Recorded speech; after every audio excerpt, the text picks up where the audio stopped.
இந்த தற்கொலை பண்ணிக்கிறாங்க பாருங்க, அந்த நபர்களெல்லாம் வந்து நம்ம நினைச்சு பார்த்தோம்னா அவங்க மேல அவ்வளோ கோவம் வருது. அதுலேயும் குறிப்பாக திருமணம் வந்து ஆனதுக்கப்புறம் ஒரு 1, 2 குழந்தைகள்லாம் வந்ததுக்கப்புறம் வந்து வாழ்க்கையில் வந்து நம்ம வந்து சில தோல்விகளை வந்து சந்திக்க முடியாமல் நம்ம வந்து தற்கொலை பண்ணிக்கிறது தான் ஒரே ஒரு வழி அப்படின்ட்டு ஒரு முடிவு வந்து அந்த முடிவு எடுத்து இறந்து போகிறாங்க இல்லைங்களா. அவங்களெல்லாம் பார்க்குறப்போ உண்மையை வந்து அந்த நபர்கள் மேலே வந்து நமக்கு வந்து கடும் கோபம் ஏற்படுது. ஏன்னா வாழ்க்கை அப்படிங்கிறது ஒரு போராட்டம். போராடி தாங்க வாழ்க்கையில் வந்து எல்லாமே வந்து நம்ம பெற முடியும். எதுவுமே வந்து எளிதாக கிடைச்சிடாது.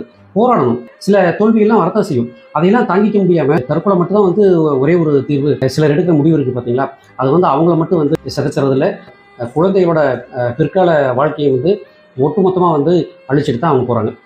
வாழ்க்கையில் வந்து போராட முடியல, தற்கொலை தான் செஞ்சுக்கணும் அப்படின்ட்டு அந்த மாதிரியான எண்ணங்கள் இருக்கிறவங்க, தைரியம் இல்லாமல் போராட்ட குணம் இல்லாமல் இருக்கிறவங்க, தயவு செஞ்சு கல்யாணம் பண்ணிக்காதீங்க, திருமணம் செஞ்சுக்காதீங்க. திருமணம் செஞ்சதுக்கப்புறம் கணவனாக இருக்கட்டும், மனைவியாக இருக்கட்டும், இந்த மாதிரியான ஒரு தவறான முடிவெடுத்து நீங்கள் தற்கொலை செஞ்சுக்கிறப்போ நீங்கள் பெற்றெடுத்த குழந்தைகள் வந்து அனாதையாக்கப்படுது. அவங்களோட எதிர்காலம் அனாதையாக்கப்படுது. வாழ்க்கை ஒரு போராட்டம். போராட்ட குணம் இருப்பவன் மட்டுமே மேலே வர முடியும், வெற்றி பெற முடியும். போராட கற்றுக்கொள்ளுங்கள்.